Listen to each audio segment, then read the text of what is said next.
এটা হলো 6 তারিখের ঘটনা বলতেছি আপনাকে। পাটকাঠি পুড়াইলে দেখবেন পাটকাঠি কিছু দূর পুড়ায় আবার নিভে যায় একটা লম্বা। প্রথম লাশটা কেমনভাবে পোড়ানো ছিল যে তার পায়ের অংশটা ঠিক ওইরকম ছিল এবং তার আসলে চেনা যায় না যে সে আসলে কে। দ্বিতীয় লাশটা ছিল সজলের। সজলের আইডি কার্ডটা তার পকেটে ছিল। ওর আইডি কার্ডটা এভাবে লুকানো ছিল, লুকানোর পরে ঠিক হাতের ভিতরে রাখছে। যখন আমাকে এভাবে দেখাইছে যে দেখেন তো এটা আপনার ছেলের আইডি কার্ড কিনা, তখন আমি হতাশ, মনে হয় আমার আকাশ ভেঙে মাথায় পড়ে গেল।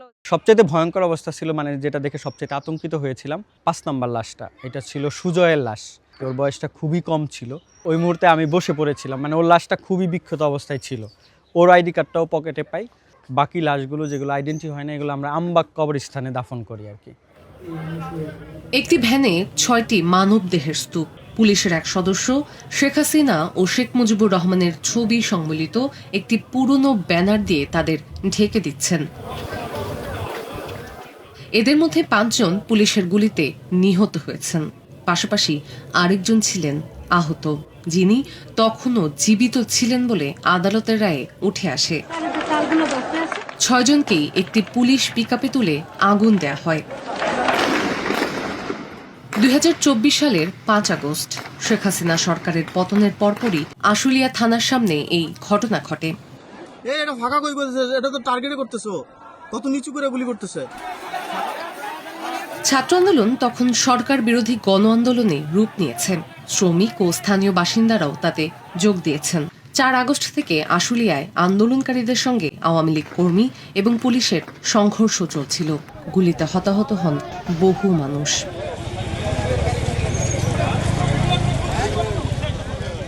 পরদিন কারফিউ অমান্য করে হাজারো মানুষ বাইপাইলে জড়ো হয়ে লং মার্চ টু ঢাকা কর্মসূচিতে যোগ দেওয়ার জন্য ঢাকার দিকে যাওয়ার চেষ্টা করেন। পুলিশ গুলি চালিয়ে তাদের আটকে রাখে।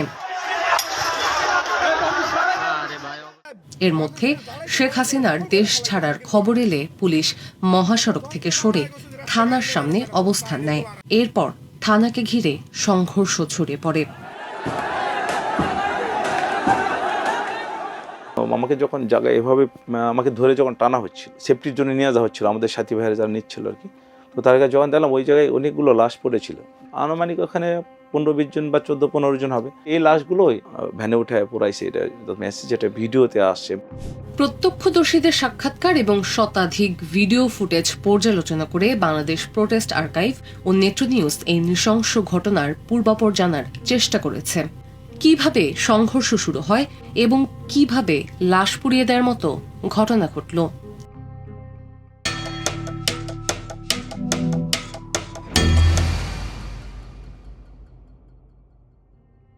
আশুলিয়া থানার ঢাকা আরিচা মহাসড়ক থেকে প্রায় 500 মিটার ভেতরে। থানায় যাওয়ার সড়কটি তুলনামূলক সরু, দুই পাশে দেয়াল ও ভবন। থানার এক পাশে আরেকটি সড়ক, বিপরীত পাশে মসজিদের গলি। গুলিবিদ্ধ 6 জনকে পরে থানার এক কোণে রাখা একটি ব্যাটারি চালিত ভ্যানে তোলা হয়। বালির বস্তাটা ঠিক এরকমটা হলো যে এই যেমন রাস্তাটা এরকম, এটা থানা, আপনি পশ্চিমমুখে ঢুকতেছেন, তো ঢুকলে হাতের পশ্চিমমুখে যখন ঢুকবেন হাতের ডান সাইডে থানা। তো থানার ঢোকার আগে থানার সামনে আর একটা গলি আছে, হাতের ডান দিকে যাওয়া যায় আর কি, আপনার উত্তর দিকে যে গলিটা আছে ওই গলির সামনে মাথাটায় এবং থানারটা এই সাইডে একটা প্যাচির আছে, প্যাচিরের সঙ্গে কিছু বস্তা দেওয়া ছিল। এর আগে এখান থেকে ফায়ারিং চলতেছিল আর কি, এখান থেকে সোজা দেখা যায় এনার মেন রোড পর্যন্ত গুলি করা যায়, এই জায়গাটার বাংকার বানাইছে আর কি। শেখ হাসিনা সরকারের পতনের পর স্থানীয় আওয়ামী লীগ, ছাত্রলীগ ও যুবলীগের কয়েকজন নেতাকর্মী থানায় আশ্রয় নেন। অন্যদিকে পুলিশের গুলিতে হতাহতের খবর ছড়িয়ে পড়লে আন্দোলনকারীরা চারদিক থেকে থানা ঘিরে ফেলেন। পুলিশ সদস্যদের একাংশ হাত উঁচু করে পেছাতে থাকেন এবং আন্দোলনকারীদের আর এগোতে নিষেধ করেন। একই সময়ে আরেক দল ছাদ থেকে গুলি চালায়। এই দুই বিপরীত পদক্ষেপে পরিস্থিতি আরও অস্থিতিল হয়ে ওঠে। ইতিমধ্যে আমাকে একজন বলতেছে, হুজুর আপনার উপর থেকে গুলি করে, থানার উপর থেকে ছাদ থেকে গুলি করা হচ্ছে। সেই গুলিটা সোজা এসে আমি যখন পড়ছি তখন হাত জোকে বললাম যে ভাই সবাই সারেন্ডার করছে আর গুলি করেন না। এই করার সঙ্গে ওই গুলিটা এখানে না লেগে গুলিটা এদিক দিয়ে ঢুকে আমার এদিক দিয়ে বের হয়ে এখানে আসে। সেকেন্ড টাইম গুলি লাগবে, ওই গুলির যে শব্দ হয়েছে হওয়ার সঙ্গে সঙ্গে কী হয়েছে, ভিতর থেকে ফার্স্ট ওনারে একবারে সবাই গুলি করা শুরু। এই যে ছেলেপেলে যারা সবাই আসে ওই মুহূর্তে গুলিবিদ্ধ হয়ে যায়। একাধিক, তখন আমার একটা গুলি আসে, বড় গুলি আসে, এদিক দিয়ে ঢুকে বের হয়ে যায়, আর একটা গুলি ভিতরে ঢুকে এখানে বুকে একটা গুলি, মাথায় ছোট স্প্লেন্ডার, এখন 257 স্প্লেন্ডার হয়। আমি তো সেন্স লেগে পড়ে যাই, কারণ আমার দুটা পায়ে আর কোনো সেন্স ছিল না। ফুটেজে দেখা যায় থানার পূর্ব পাশের সড়কে লাঠি হাতে কয়েকজন আন্দোলনকারী পুলিশের সঙ্গে কথা কাটাকাটির পর এগিয়ে যাচ্ছেন। কালো জামা পরা একজন লাঠি নিয়ে তেড়ে গেলে লাল টি শার্ট পরা এক পুলিশ সদস্য পরপর 10-12 বেশি গুলি চালান। কয়েকজন গুলিবিদ্ধ হন, একজন মাটিতে পড়ে যান। এরপর সংঘর্ষ দ্রুত ছড়িয়ে পড়ে। অবস্থা নিয়েও আমরা থানায় গোটে ঢুকতে পারতেছিলাম না, কারণ বৃষ্টির মতো গুলি আসতেছিল থানাগুলিতে। ইতিমধ্যে ওই মুহূর্তে আমার ওখানে অসংখ্য জন ইনজুরি হয়, অনেকে 2-1 জন শহীদ হয় ওখানে। থানা থেকে প্রায় 100 মিটার দূরের একটি ভবন থেকে ধারণ করা ভিডিওতে দেখা যায় কয়েকজন পুলিশ সদস্য একটি পিকআপে আগুন ধরিয়ে দিচ্ছেন। সামনে কয়েকজন আন্দোলনকারী তখনও পুলিশের সঙ্গে কথা বলার চেষ্টা করছিলেন। প্রায় 7 মিনিট পর আগুন পুরো গাড়িতে ছড়িয়ে পড়ে। পরে গলির মুখ থেকে কয়েকজন এগিয়ে এসে পানি ঢেলে আগুন নেভান। তখনও তারা জানতেন না গাড়িটির ভেতরে গুলিবিদ্ধ 6 জন ছিলেন। থানার বিপরীতের আরেকটি ভবনের ফুটেজে দেখা যায় একটি ব্যাটারি চালিত ভ্যানে প্রথমে 3 জনের মরদেহ রাখা হচ্ছে। নীল ট্রিপলের নিচ থেকে রক্ত গড়িয়ে পড়ছিল। পরে আরও কয়েকজনকে ভ্যানে তোলা হয়। পুলিশের এক সদস্য পুরনো একটি ব্যানার দিয়ে তাদের ঢেকে দেন। কাছেই পড়ে থাকা আরেক রক্তাক্ত ব্যক্তিকে পরের ফুটেজে হাত পা ধরে ভ্যানে তুলতে দেখা যায়। আমরা দেখতেছি যে আমাদের সামনে একজনকে টানতে টানতে নিয়ে আসা হচ্ছে। ওই টাইমে আমার মনে হলো যে উনি জীবিত ছিল, ওনাকে টানতে টানতে নিয়ে এসে ভ্যানের মধ্যে ভরা হলো। তো আমি ভাবতেছি যে তাদের মনে অ্যারেস্ট করতেছে, গুলি তখনও চলতেছে। তো কিছুক্ষণ পরে তারা গাড়িতে পেট্রোল ঢেলে আগুন ধরাই দিল। আমরা তখনও জানি না যে এখানে 6 জন আছে। আমরা দূর থেকে শুধু হতাশ করতেছি যে এটা কি করলো তারা, একটা জীবিত মানুষকে আগুন ধরাই দিল। একজন আন্দোলনকারী পুলিশ সদস্যদের থানার ভেতরে ফিরে যেতে বলেছিলেন, কিন্তু পিকআপে আগুন দেওয়ার খবর ছড়িয়ে পড়লে আন্দোলনকারীরা থানার দিকে ইটপাটকেল নিক্ষেপ ও গাড়ি ভাঙচুর শুরু করেন। পুলিশ আবার গুলি চালায়। গলিতে থাকা মানুষ 2 দিকে ছুটে সরে যান। কয়েকজন পুলিশ সদস্য গুলি চালাতে চালাতে সামনে এগিয়ে যান। গুলিবিদ্ধ একজনকে সরিয়ে নিতে দেখা যায়। একদল আন্দোলনকারী গলির একটি বাড়িতে আশ্রয় নেন। তাদের সঙ্গে একজন গুলিবিদ্ধ ব্যক্তি ছিলেন, তিনি সেখানে মারা যান। পরে তার রক্ত দিয়ে মেঝেতে লেখা হয় আশুলিয়া, মান্নান ভাই, 5 আগস্ট 2024। প্রতিদান আমরা দিমু ভাই, স্যার মনে একটারও ভাই, আমি পারলে জীবন দিম ভাই। মানে একাধারে তখন ফায়ার করে, তখন আর মানে ওরা আমাদেরকে মানুষের মনে করতেছিল না। আন্তর্জাতিক অপরাধ ট্রাইব্যুনালে রাজসাক্ষী শেখ আফজালুল হক বলেন, 5 আগস্ট সকালে আশুলিয়া থানার ওসি সায়েদের নির্দেশে গুলিবিদ্ধদের প্রথমে ভ্যানে এবং পরে পিকআপে তোলা হয়। আব্দুল মালিক ও বিশ্বজিৎ সাহা নিজেদের মধ্যে পরামর্শ করেন। পরে সায়েদ ও বিশ্বজিৎ গাড়িটিতে পেট্রোল ঢেলে আগুন ধরিয়ে দেন। 12টা নাগাদ যে সিচুয়েশন দেখেছি, আন্দোলনের যে সিচুয়েশন দেখেছি, সেটা ছিল হচ্ছে মেইন রাস্তার উপরে।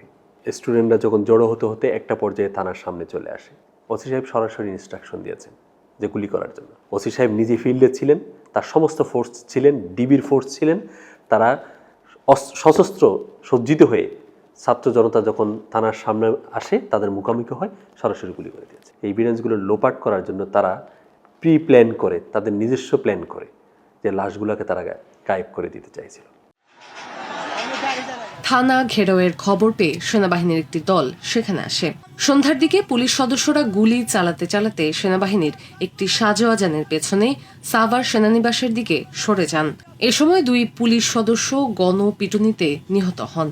তাদের মরদেহ মহাসড়কের একটি ফুট ওভার ব্রিজে ঝুলিয়ে রাখা হয়। পরদিন সেনাবাহিনীর সহায়তায় স্থানীয়রা আগুনে দগ্ধ 6 জনের দেহাবশেষ গাড়ি থেকে নামান। নিহত 2 পুলিশ সদস্যের মরদেহ তাদের পরিবারের কাছে হস্তান্তর করা হয়।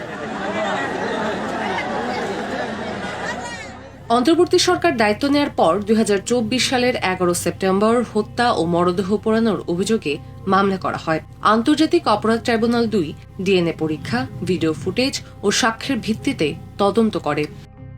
ভ্যানে থাকা 6 জনের মধ্যে পরিচয় পাওয়া 5 জন ছিলেন সাজ্জাদ হোসেন সজল, আস-সাবুর, তানজিল মাহমুদ সুজয়, বায়েজিদ বুস্তামি ও আবুল হোসেন।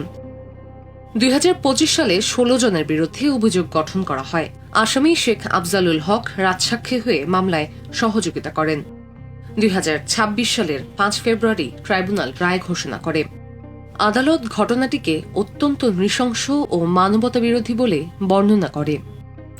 সাবেক সংসদ সদস্য মোহাম্মদ সাইফুল ইসলাম ও সাবেক ওসি সাইদ রনি সহ 6 জনকে মৃত্যুদণ্ড দেওয়া হয়, 7 জনকে যাবজ্জীবন এবং 2 জনকে 7 বছরের কারাদণ্ড দেওয়া হয়। রাজসাক্ষী আফজালুল হক খালাস পান। আশুলিয়া থানার কার্যক্রম 11 আগস্ট আবার শুরু হলে সাইদ রনি কাজে যোগ দেন। 30 আগস্ট মরদেহ পোড়ানোর ভিডিও ছড়িয়ে পড়ে।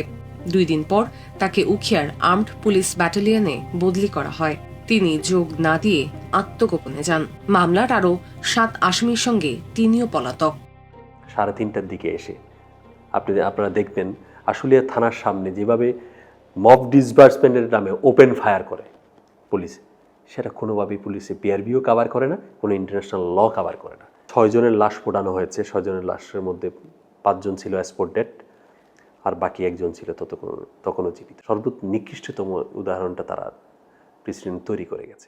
জাতিসংঘের হিসাবে 2024 সালের জুলাই ও আগস্টে বাংলাদেশে 1400 জন পর্যন্ত মানুষ নিহত হয়ে থাকতে পারেন, তাদের অধিকাংশই নিরাপত্তা বাহিনীর গুলিতে। জুলাই রেভলিউশনারি অ্যালায়েন্স নামে একটি সংগঠন আশুলিয়া ও সাভারে 19 জুলাই থেকে 5 আগস্ট পর্যন্ত 68 জন আন্দোলনকারীর মৃত্যুর তথ্য নথিভুক্ত করেছে। 2:45 যখন লাস্ট কথা হয় তখন আমাকে সে বলল, আমি যখন ফোন দেই তখন বললো যে আম্মু তুমি আমাকে কেন বারবার বিরক্ত করছো আম্মু, আমি যদি শহীদ হই আইডি কার্ড দেখে তুমি আমাকে লাশটা শনাক্ত করো। আমি ভিডিওটা দেখেছি, সে ভিডিওটা আমার কাছে আছে, ওর জুতাগুলো স্পষ্ট দেখা যাচ্ছে। আমার এই রায়ের প্রতিক্রিয়া হলো আমি রায় দেখে ইচ্ছে করবো না বাবা, আমরা চাই এদের ফাঁসি আগে হোক, তারপর আমি বুঝবো বিচার হয়েছে। এই রায়ের কোনো মূল্য নাই। আশুলিয়ার বগাবাড়ি আমবাগান গোরস্থান। 5 আগস্ট আশুলিয়া থানার সামনে আগুনে পোড়ানো 6 জনের মধ্যে পরিচয় না পাওয়া 2 জনকে এই গোরস্থানে অজ্ঞাত হিসেবে দাফন করা হয়। 2025 সালের নভেম্বরে তাদের একজনের পরিচয় শনাক্ত হওয়ার, অন্যজনের পরিচয় এখনো শনাক্ত হয়নি। কেউ তার দেহাবশেষ দাবি করেননি। তার নাম, বাড়ি বা পরিবারের পরিচয় কোনোটিই জানা যায়নি। কবর ফলকটিও নামহীন।